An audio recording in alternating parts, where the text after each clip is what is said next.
This is episode number 474 of the Health and Fitness Podcast, brought to you by InnerFight in association with Smith Street Paleo. Hop over to smithstreetpaleo.com, check out the meal plans, check out the products, and order away. Drop them an email, hello@smithstreetpaleo.com. They would be absolutely delighted to help you out. This week, we do not have a special guest. Well, we're both quite special people, mate. So. Hey, you're doing something quite special at the moment. How are you feeling? I actually feel good, and the topic that we're gonna hit this week probably ties in quite well with things. Yeah, mate. As of recording, I've done 18 marathons in 18 days. So for the listeners that don't know, you're in the moment doing the Dubai 30-30 challenge, which you are doing 30 marathons in 30 consecutive days. Yep. No rest days. There's no rest days. It's actually, mate. It's quite funny because I said that to someone. I was like, you know what? When you work out or when you work for the week, you focus. You're like, yeah, I can get up at 4:30 every day. Yep. That's all good. And you probably look forward to the weekend or the following, in our job, maybe the following random Monday that you don't have anything, and you're like, I'm going to sleep in that day. And I haven't had that. No. And you won't have that for a little bit still. I've only got 12 days to go, mate. But yeah, I won't have that. But it's quite funny as well because I wake up, I get up, my alarm's set for 4:19 pretty much every day. But this morning I woke up at 3 minutes to 4. So I'm waking up early. But I'm in bed for at least 8 or 9 hours. Okay. So it's, yeah. Well, it ties quite good into today's topic, which is what's the right diet? Because nowadays there's so many diets out there, and it seems like they keep popping new diets up, which is different name, but, same kind of principles. I think so, mate, and I think that's one of the things. Like we're going to sort of talk over 4 or 5 different diets here, but we have definitely not got them all. Like no. I was talking to some people when I was running this morning about a certain sector group of people in a certain part of India that omit certain things in their diet. 2 of them being garlic and onions. They omit that from their diet because they reckon it brings poor energy and disables them from getting into a meditative state. So we're going to hit 3 or 4 or 5 different ways of eating, but mate, there is so many out there, so many small sections of each. So we have vegan or vegetarian, and there's 10 under categories almost. Yeah, exactly. But, let's dig into it. Let's jump in. We've made a list over paleo, vegetarian, vegan, carnivore. Yeah. Keto diet, basically. Yeah, keto, high fat, low carb sort of stuff. And I think obviously what we've tried to do here, mate, is we've tried to hit off the diets that generally people are talking about. Obviously, my other company, Smith Street Paleo, and the show sponsor, we got to speak about those guys. But I think that's one of the diets over the last, I would say, 15 years that's probably been quite consistent. It's not new to the party. It's not fat. It's like CrossFit. Yeah, it's like CrossFit. It's been around for at least 2 minutes. But then, I think one of the biggest, what I've seen, mate, is the biggest sort of fad diet. Last year, I guess it was veganism. This year, it's definitely been the keto diet as well. So, mate, we'll look forward to digging into them, mate. But I think one of the things that we should really kick off with is that actually all of these diets or ways of eating that we're seeing, they have a lot in common, right? Yeah. I mean, the main thing is that they promote natural food, and they're all very straightforward. Yeah. They don't require you counting your macros or weighing your food, which is something that really knocks people out. Yeah. And they're all easy, they're all ways of losing weight. Yeah. They're all ways of putting you in an almost natural calorie deficit. Obviously, training and a lot of other things plays a big factor here, but generally speaking, most of these diets are all about calorie deficit. And I think that's one of the biggest things. I think if people are wondering, what's the right diet for me, you can obviously a guy who's super big on this at the moment about calorie deficit is a guy called James Smith. That's all he believes. And the thing is that the reason why, if we talk about aesthetics more than performance, so just looking at people getting to look better and not overweight, the main reason you've become overweight is because you've been living in a state of calorie surplus. You've been eating too much food for the amount of activity that you've been doing. Exactly. So essentially, most of these, call them diets. I prefer to call them like veganism, vegetarianism is actually, they're a way of life. It's a way of living. Yeah. And that's actually the roots, the Paleolithic era, that it's the roots of that. It's a way of life. It's not really a diet. But what they all do is they control the amount of calories that you have in. Yeah. And I think another thing that you said, mate, is that they're all about natural food. Yeah. And I know you've got some thoughts on natural food and unnatural food that we're seeing in the world these days. Exactly. Let's dig into the first one, Paleo. I mean, we're huge on that here. Yeah. We have a company here that provides Paleo food for a lot of our members and a lot of the community in Dubai. And in general, Paleo food has been associated with CrossFit for quite a long time. That's something they have been promoting, from their side. At least they did that a lot in the beginning. Yeah, they did and they didn't know, mate, because when it first, they promoted Paleo, but they also promoted what was called the zone diet, which is a massive, going back to our talk about calorie deficit, is just a massive way of controlling. Zone is all about blocks of food. Yeah. And it's a little bit complicated. It's like one block equals this amount of protein, fat, and carbs, and you have to have whatever. So that was the original thing in CrossFit when it came to, like, the question would be, what's your theory for eating? But what they did say is they said eat fruits, what's the CrossFit? It's the 100. They have like 100 words of diet or something. Yeah, 100 words for diet. Meat and chicken. We'll get it. We should have actually had that. We should be more prepared. We actually got a load of notes, and if you guys don't think that we're prepared, I'll email you all the notes for this show.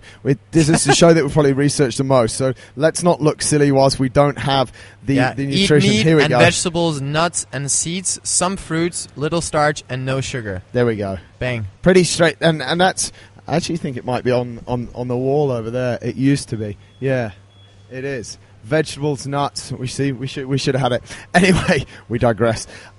That's really the premise of paleo, the paleo diet. It comes from the Paleolithic era, and I think this is, if we could argue against it, mate. And I'm interested to get your thoughts on this. Like, a lot of people are saying that the Paleolithic era, people ate like that because that was what was available. They could go out, they could hunt, they could grow. Hunter and gatherers. They were hunter and gatherers. But now, as humans, we've changed. So, do we demand different things? I actually just read a quote from Rob Wolf, who has the Paleo podcast, right? Yeah, the Paleo, massive podcast. Yeah. Super good show as well. And he was explaining that our diet and our life is like a 100-yard football field.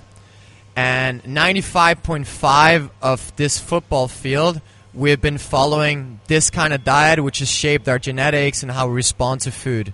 And the last 5 or half yard of that football field is what we're doing today, where we're changing everything up and eating processed foods. Right. And so basically he says that our genetics are not responding super well to this kind of food, and that's why Paleo is a great way of living and eating, basically. Right. So I don't know if I can agree 100% with it. It's arguably it's the biological way of eating, and it's been for many decades. It has been changing over the past, many years, but I think the thing that's made it change, though, mate, and this is, I think this is quite general chat, but it's super important, is that humans have made the diet change because of the way that we've demanded things and the way that economics work. People want to walk into a budget supermarket and buy a pizza for $1. And take it home and cook it and pretend it's good food.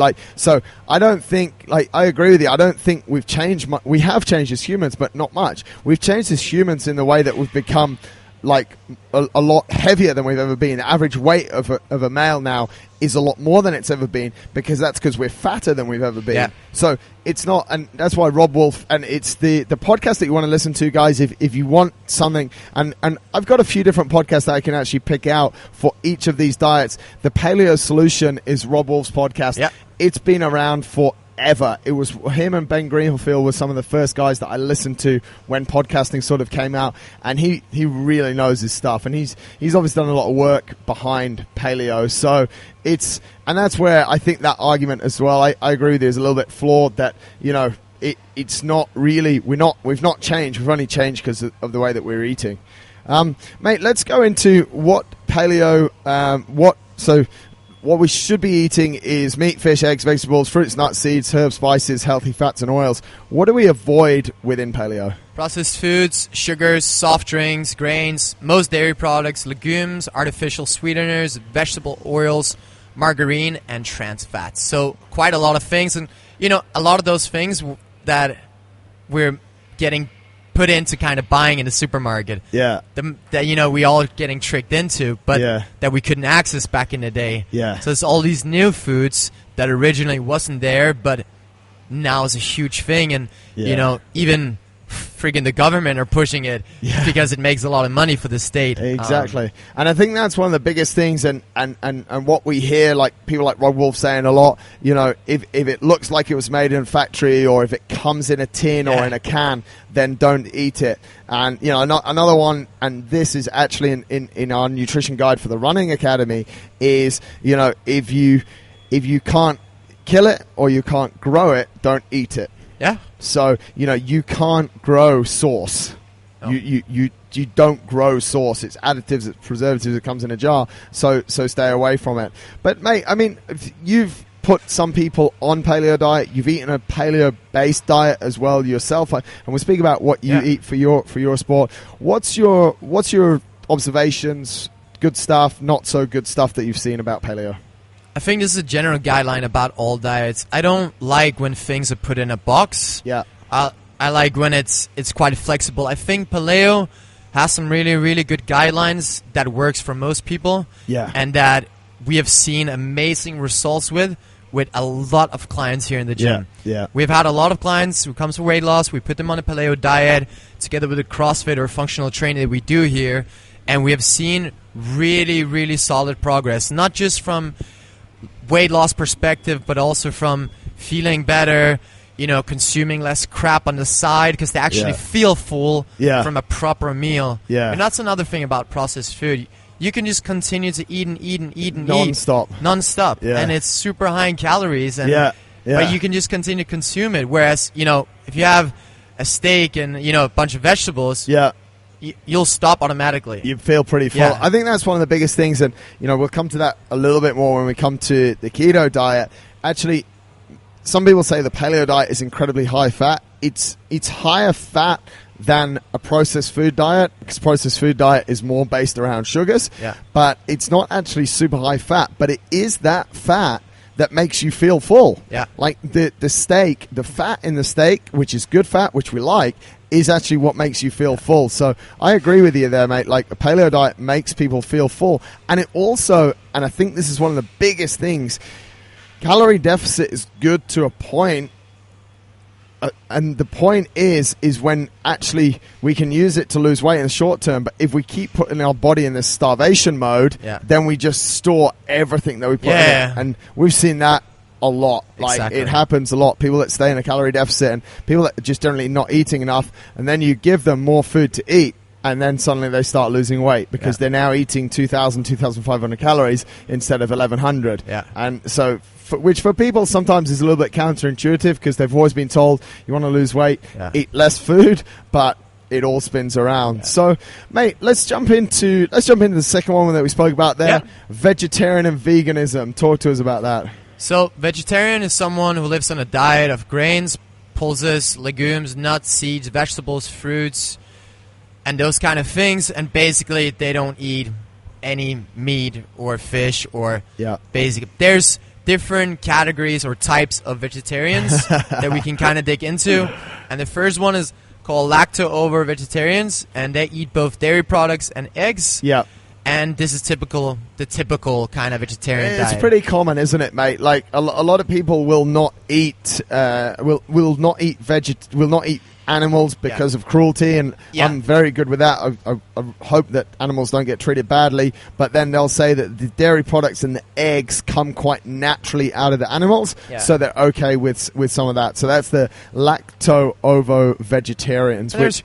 Yeah, there's kind of two sides of it always. Like either you're on the animal side or you just have read a study on the internet that shows that it's healthier, which we also need to dig into because we need to talk about. We'll talk about that later. The second one is just lacto-vegetarians. They eat dairy products but avoid eggs. Yeah. Then there's ovo-vegetarians, which eat eggs but no dairy products at all. Right. And then there's the last step, which is basically vegans. Yeah. And they kind of avoid most of everything. Anything that comes from animals, basically. Yeah, yeah. The thing with that diet is that they will lack some sort of vitamins and supplements. They will need to have supplements to their diet. Yeah, I think that's what a lot of people find. Like I remember about 18 months ago, I was having some gut issues myself that I wanted to heal, and I was pretty sure that they were stemming from eating too much animal fat or animal products, animal protein. So I cut it down. Long story short, I also had some testing done that said get rid of eggs. I didn't eat dairy anyway because dairy's not really in the paleo diet. Well, it's not really. It's definitely not. And then it's like when I had my crash, I tried to stay on a vegetable-based diet and not have meat in it, but I was unable to gain that muscle back. Like I was down to 81 kilos, about what you weigh in at. And, 89. Are you 89? 89 in the morning, 90 in the evening. You know, I might actually finish these marathons heavier than you. You won't. But Thomas the Light is the one in the gym now, so I'm not Tom worried. Walker. Yeah. Yeah, just after Hannah. But that's one thing as well, mate, about supplements. The point why I bring that up is I went first, I was like, no, like the reduction in meat is helping my gut problem, and I just needed to give the gut time to rebuild the healthy gut bacteria, the gut microbiome. And what was happening is I was taking a Nuzest supplement, which is a protein supplement that we have here at the gym, but I wasn't able to pick up any weight. So I was literally, I went from 81 to about 84 kilos quite quickly, and I was eating no end of vegetables, but unable to grow, unable to put that muscle that I'd lost in my crash back on. So that's a real life learning about the fact that sometimes vegans do have to have supplements. And a lot of people, I actually had a conversation with a girl that was running with me this morning. She eats vegan based diet, and she even said, listen, it's really not for everyone. Like a lot of people will go to a vegan based diet because they want weight loss, and their energy levels will plummet. This will happen, that will happen. A load of other people will go to a vegan diet or vegetable-based diet, and their energy levels will soar because they're changing up for bad processed food like you were talking about. So it's tough, but I generally see in vegetarians and vegans, a lot of the time, it needs some supplementation, right? Yeah. We made a list over the most important ones that we see missing, and that's vitamin B12, vitamin D, omegas, iron, calcium, and zinc. So if you're out there being a vegan, and our suggestion is that we add these to your diet, or if you want to experience with being vegan, just watch out for these things. We're not saying veganism is bad, but there's just some things that, scientifically proven that is missing in that diet, and we definitely recommend these 4 or 5 supplements. You definitely, though, if you do follow a vegan diet or a vegetarian diet, you definitely... Oh, it's raining. You definitely don't need to write about it on your social media like all day, every day. Like that. I don't. Do you think that's necessary or no? But that I think that's the whole problem with putting names for all these diets. Yeah. It's just like a way to separate yourself. Like some people do it just to be different, and instead of actually just owning it and doing it, and don't have to tell anyone about it. I mean, when I started eating paleo maybe about 12 years ago. And I've never thought once that it was a good idea that I said, "Hi, I'm Marcus. I eat paleo." That's not how I introduced myself. But anyway, those of you that follow me on social media will understand the ongoing joke there. But I do think for a lot of people that a vegetable-based diet or a higher proportion of vegetables within your diet is actually super beneficial. And from so many standpoints. It's cheap. Vegetables are generally cheap. Here in Dubai, I wouldn't say they're that cheap, but generally speaking, a vegetable diet is quite cheap. Yeah. It can be super tasty. I think just people have been maybe grown up with the wrong impression of vegetables and have only seen them as like a dry broccoli or some boring like whatever, you know, or a cucumber, tomato, but it can actually be made super nice. Yeah, I mean, ratatouille is a great example of a really nice.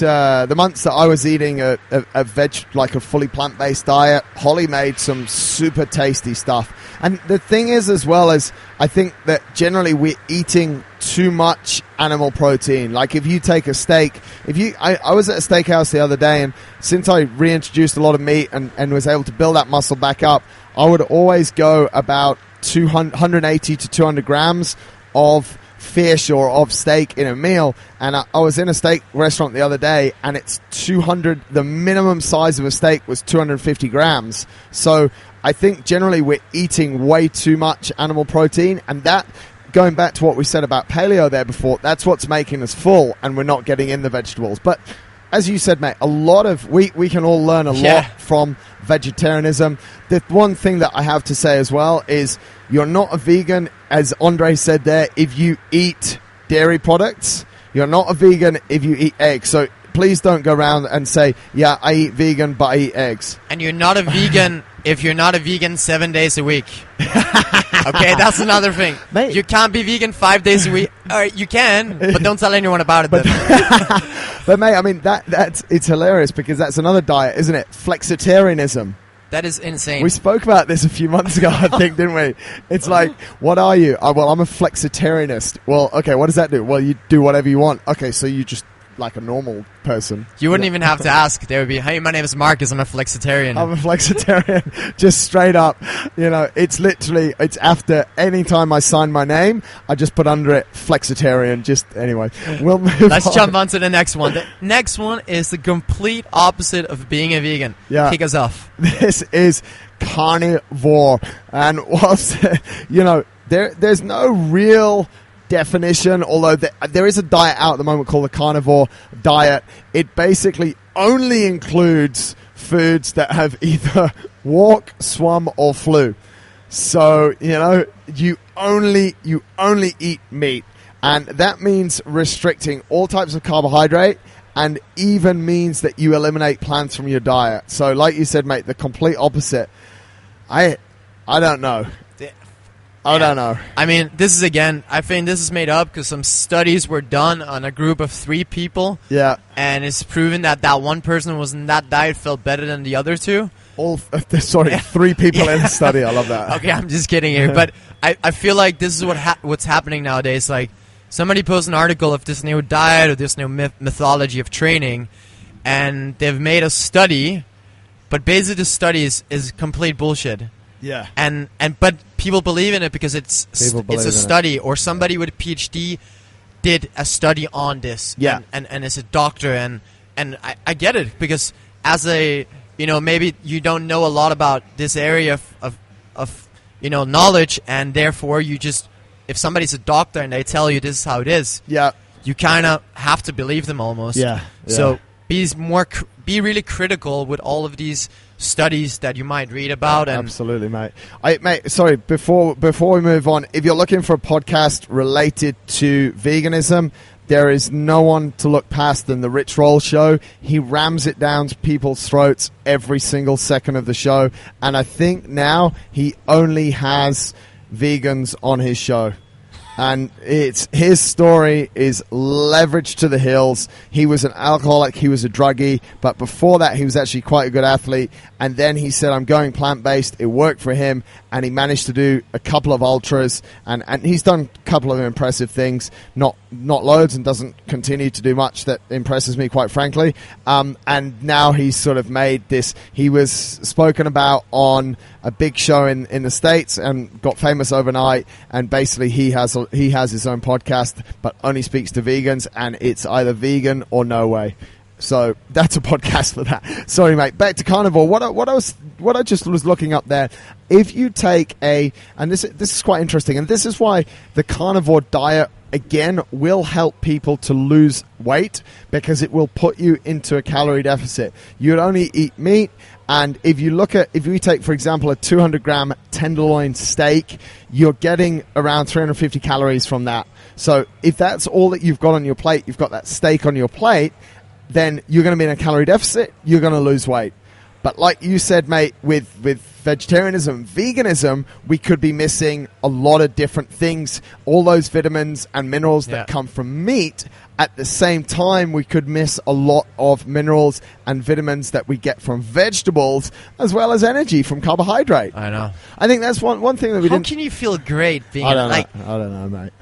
It's the same as the study. Then there's 4 reviews on a website that says Johnny felt great after being... I would love...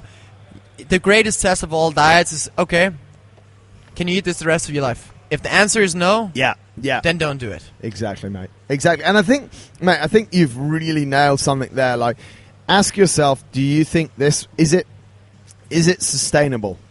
And that's what we say when you're picking fitness. Like, is it sustainable? Yeah. And we have, like, let's take a really cool example on the fitness side. We have people that love to come to the gym, but their house is in Arabian ranches, they work in Abu Dhabi, and we just know it's not sustainable. As soon as they have a hard day or the traffic's bad, they're just not going to make it. Yeah. So that's why we say to people, pick a gym that's like a little bit convenient for you that you know is sustainable. It's the same with a diet. Like, if you were to eat like this for the rest of your life, would you be able to do it? And carnivore? Yeah. Let's jump into the other one, mate, here, the number 4 that we've got, the ketogenic diet. Talk us through that. Yeah, we spoke a little bit about that in the beginning, and that is kind of like the biggest thing this year, it seems like, but potentially also the biggest fad this year. It's basically a low-carb, high-fat diet. It's like most of the other diets, reducing carbohydrate and replacing it with fats. Yeah. Quite simple. And basically, this reduction in carbs puts your body into a metabolic state called ketosis. And that's basically where we turn the fat into ketones in the liver, which can supply energy instead of the carbohydrates. Yeah. Which cannot happen if you have, and this is the technical side of the keto diet and being in ketosis. If you have too much carbohydrate in your body, that process cannot take place in the liver. No. That's the way that scientists are saying that the body works. That's why if you have more than basically 50 grams, I think it's around 50 grams a day of carbohydrate, then you're no longer going to be in a state of ketosis, so the body will no longer give all of your energy from the fat. Because the body prefers to use the carbohydrates. Exactly, yeah. So there are some benefits to it, mate, because we have I've seen with people as well that have a lower carb diet. It doesn't necessarily mean a super high fat diet, but there is a lot of impact on our blood sugar levels, insulin sensitivity. Like we're able to regulate that a lot better. But that's because we're not putting in a lot of the carbohydrate, which is often sugar, into the body. So by reducing that carbs and going on high fat, but the flip side of this is that not everybody has the ability to digest so much fat. Genetics, right? Like your gut health and your gut biochrome, like you mentioned before, like that will all play a factor. Like the best way to do it is to do the full test, blood and I mean that's one of the tests that I had done, as I said, around 18 months ago, and my results came back that I was the enzyme. So all of these different compounds, fat, carbohydrate, everything is broken down by different enzymes. Same with lactose intolerance. Lactose intolerance, there's an enzyme called lactase that breaks that lactose down. That's why we have dairy intolerance, lactose intolerance. That enzyme doesn't exist. And the enzyme responsible for breaking down fat was not working optimally in my body. I think I'd eaten too much fat through too much animal protein, which I said before. Now that I went through a stage of less animal protein and lower fat levels in my diet, I can now tolerate it a lot more because that enzyme, I wouldn't say it regrows, but I'm not overloading it. So I'll eat, like I said, 200-gram steak instead of a 500-gram steak. So there is that thing going on that some people, a keto diet will just not work because they cannot digest the fat. And for some people, mate, and let's jump into it because I know that you eat a decent level of carbs, and a lot of your carbs come from rice. Talk to us about your diet and the way that you can actually, you're using rice as a carbohydrate. Your diet is quite high in carbohydrates, and it's working super well for you. Yeah, like especially in CrossFit, it's a glycolytic sport, which means that our main fuel source is the carbs from the diet. And the fact that we have to train multiple times a day, and in my case with work and everything, there might only be a few hours in between sessions. Therefore, I need some carbs that are super easy to digest, something that goes quickly. If I had a high-fat diet, it doesn't really supply well for the demands of the sport. As in a lot of in this sport, we do a lot of very high-intensity stuff. And as we know, kind of with the graph of when your heart rate is above a certain percentage, you'll start using carb as your main fuel source versus fat. Whereas when we look at endurance sports, when you go out for a 5-hour run, then fats is the main. Do you want my average heart rate for this morning? Yesterday was quite high. Really? Yeah. I'll try it. Let's see what it was this morning. So talk about. But basically, endurance sports versus CrossFit is very different, and especially if you're a CrossFitter that trains multiple times a day, and you need something that can fuel you quickly before, in between, and after. So something that's not too heavy on the gut. You know, something that's easy digestible, and you can get the energy quickly from. 4 hours, average heart rate 110. And that's super low. That's in that zone low. 1, zone 2. It's a little bit of actually what's happening, which is an interesting part of the whole process. Yesterday was actually 109 average. What's starting to happen as part of all these marathons I'm running is my average heart rate during the runs is dropped by about 20 beats, so it averages out around 110. But this is super important what you're saying, mate, in that you need to call on those easily digestible carbohydrates such as what you get from rice, because you're literally like, okay, well, let's talk through the qualifiers you did the other day. Like, what was one of them? How long did it last? The first one was 14 minutes, the second one was 15 minutes, and the last one was 7 minutes. 7 minutes. So it's all super quick. Like, most of my energy is like in an anaerobic state. Like you're always aerobic, but like I won't be, using fat as my fuel here. No. Everything is going quickly. I'm in a sprint stage almost the whole time. Yeah. And also just from like a gut feeling perspective, not just energy. Like you can't have like super heavy foods in your stomach. Yeah. When you're gonna do 100 burpees in whatever few minutes. And like you need to feel light and quick and good. That's it. And that's what I felt being on a 100% paleo diet, or at least close to that.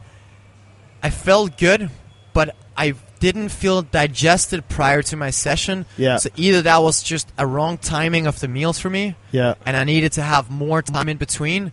But as my schedule didn't allow it, it also wasn't the proper way to do it. You don't use. So one option could be to use more of liquid nutrition. Yeah. You don't get on with that at all, huh? No. The only thing I use, I have like electrolyte hydration drink where there's a bit of carbs and electrolytes post session, but that's only because I actually like the taste. But and it doesn't make me feel sick. It's a very, very simple brand with no artificial colors or anything. So I think you could give it a try with different things, but I believe that most food should be eaten properly, and there's also a lot of benefits, of the process of chewing and enzymes getting released and stuff like that. I mean, because that is one option that people is available to people if you do want to stay away from like a more traditional carb like rice or something like that. Definitely you want to stay away from potatoes and bread and all of that. Actually, potatoes, sweet potato, white potato are both. White potato is paleo, but not used very often within paleo. But one thing that can be good is and can really load you up with carbohydrates quickly is a shake. And this is where, this show could go on forever. This is where the the thought of detoxing with juices is actually completely counterintuitive, because I could give you a shake that's loaded with spinach, kale, we could put in some avocado, cucumber, and then I could top it up with a load of really fast energy stuff. I could put in, probably wouldn't put it all in the same one, but strawberries, mangoes, berries, something like that, to give you all of that sugar, that carbohydrate that you could then go again. So after, you could do that like almost between sessions, right? Yeah. And this is one of the biggest problems when people go on juice detoxes, is they're actually having a massively calorie dense and quite carbohydrate rich juice because of all the fruit and vegetables in it. Massive problem. And people actually think that carbohydrates only come from pasta, potatoes, bread, and rice. Yeah. Whereas actually it's coming from all of those vegetables as well. Exactly. So, but what else would you add to your meals? I mean, you so essentially, mate, reading between it, your diet is probably 85% paleo, just with the addition of rice. Yeah, I have quite a lot of rice. You have a lot of rice, yeah. But yeah, I have a special diet, to be honest. Like, even my dinners, I try to keep them almost, some nights are quite vegan, to be honest. Really? Like, just super high vegetables. Yeah. No meat or eggs or anything, and just lots of rice or sweet potatoes. Yeah. And we just make a big salad. Just because I've had so much meat throughout the day, and like you said, with animal protein, it can kind of make you feel a bit just not very good. So I like to have the evening where almost contain no meats. Yeah. Because I've already consumed so much throughout the day that it's not really necessary. And you could always supply that. Yeah. And supply it. It's a supplement, like a protein shake. Yeah. It's a supplement, and it can never replace anything. Yeah. Yeah. Like, I'm really big on that. That's why I don't like to promote shakes or stuff like that, because people will see, oh, this is convenient, and now they'll be like, oh, what if I have just 2 shakes? That's probably better than a meal. Then I don't have to make the meal. I'll just put 2 scoops instead of 1 scoop in. Yeah. But it doesn't work like that. So make sure, if you're using shakes or whatever, just it can only be a supplement to a real diet, a real food diet. Yeah. And I think that's where the place of shakes should be, mate. I think they should be as an additional meal. Some people, for convenience, could make a morning breakfast shake. I know, I mean, that's what Holly does, and it's very similar to along the lines of what we were talking about there. She puts in spinach, kale, turmeric, ginger, avocado, cucumber, celery, and then she'll put in a scoop of new zest, and it'll be quite a thick shake, and she'll have almost a liter of it. Yeah. So she's getting in a lot of good energy, and probably, if she cared, if she counted, if I figured it out, probably around 600, 700 calories. But you said in it that there. Shake. Good calories. Yeah, good calories. And that's key. Like, you don't always need to count everything. If that shake is only full of good stuff, then you'll stop worrying. It's the only place where I see this go wrong when people stop worrying is, for example, in Paleo diet, where they're just like, oh, well, nuts are fine, and I'll just smash a bag of cashew nuts. Yeah, it's like, I've done that. Everything needs to be in moderation, right? Yeah. But let's talk a little bit about you. Running 30 marathons, how the hell do you supply your body with enough fuel in order to not only perform, but also recover for the next day? Mate, I trialed it a little bit before I started, and I've basically been just gauging it on how I performed in each marathon, and this seems to be working. So I'll do like a porridge style breakfast: almond milk, nuts, raisins, cacao, honey, and just mix that up. And I would imagine, I haven't even calculated it, I would imagine that would have like 300, 400 calories in it. So I'll have that when I wake up, black coffee. Then what I'll do is I'm really, really strict on my runs. I've done exactly the same thing we're at 18 now, every single run. So end of the first hour, and literally, mate, I'm stupidly anal. Like, I won't have it if it's like 59th minute, but if I then look at my watch and it's like 106, I'm like, where is it? And that is a nut butter. I'll have a sachet of nut butter that I ordered from America. It's called Trail Butter, and that is around 180 calories. I just checked it out for interest. Second hour, I'll have either a half or a full one of the coconut rough bars from Smith Street Paleo. The third hour, what I've been doing is I then start to dip into, I'll carry with me a Stroop waffle, which is from Goo. It probably has a little bit it probably has something in it that's not that great, but I'll have that on the third hour, and then I'll have some sugar-based chews with me that also have a little bit of caffeine in, and I've only actually used those on about 3 or 4 days if I need them in that last hour. Okay. But I'll never miss any of the first 3 hours nutrition, because if I do, then I'm going to be playing catch-up for the rest of the day. And it's exactly the same with water, mate. I'll have at least 500, if not 750 mils an hour for the first 2 hours. How do you carry the water? Naked running band. Order online, 15% off, InnerFight 15.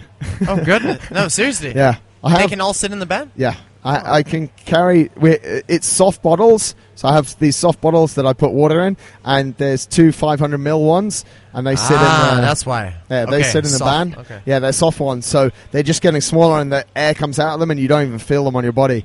And I'll fill them up. In the second and third hour, I'll have at least a liter per hour, which is a lot. Whoa. Yeah, a liter of water per hour in the third. So first hour and second hour, 750 mils. Third hour into the fourth hour, for the last 2 hours, I'll have at least a liter. It's getting hot, mate. Yeah. Then as soon as I finish, I'll have at least, and Holly brings 750 mils of Volvic to the end, 750 mil bottles. I have 3 in the bag every day. I'll finish them. I'll finish 2 almost immediately, because when I'm finishing running, I'm out of water. I'll make sure I've drunk everything. This is what I'm saying about recovery, mate. I start recovering during the run. So I'm always trying to avoid a state of dehydration. 3 bottles of 750 mils directly, basically, when I finish. So 2.2 liters of water within 40 minutes of finishing. 2 straight away, and 1 just sipping on the way home. Get home, big omelette, 5 eggs, and I'll put some bacon in it or something like that with some herbs. Then I'll have either Smith Street Paleo waffles or pancakes. Yep. That takes me to about 10:30, 11. This is another part of the recovery process, but about 40 minutes to an hour in the bath. Yep. 12:30, I'll have another Smith Street Paleo meal. 3 o'clock, I'll have another Smith Street Paleo meal. And then in the evening, I'll have Holly will cook, and it's a similar application. And that's it, really, mate. I would say, to be totally honest, we're 18 days in. I think on 5 days or 4 days, I've had rice. I just fancied it. Okay. There's no real rhyme or reason. Cheat meal. Yeah, I guess cheat meal. I guess but and then after some of the meals, I'll have Smith Street Paleo dessert as well. So literally, mate, it's 95 or 98% Paleo and Smith Street Paleo food. Like, you ask the girls at the front desk, I send them my order every night, and they'll have it. I had pulled chicken for lunch today, and I'll have shepherd's pie this afternoon. Bang. And Holly's cooking something. No, I'm cooking lamb chops tonight, which I'll have with white potato and with salad. Perfect. So it's honestly, that's the question that I get asked a lot, like how many calories are you actually eating, and I genuinely don't know, but that was what I started out from day one, and I've never felt with like empty of energy. Do you think the message is eat until you're full and you'll be fine? I think so. And I think, mate, it's what I'm doing is very repetitive, so it's day after day, so I have ups and downs, like in my energy levels and stuff, but generally it's been quite good, and it's just what feels right in my stomach. I never feel too full, and I never feel hungry, and I don't. Some mornings when I wake up, I don't feel like eating, and sometimes after an hour of running, I don't feel like eating.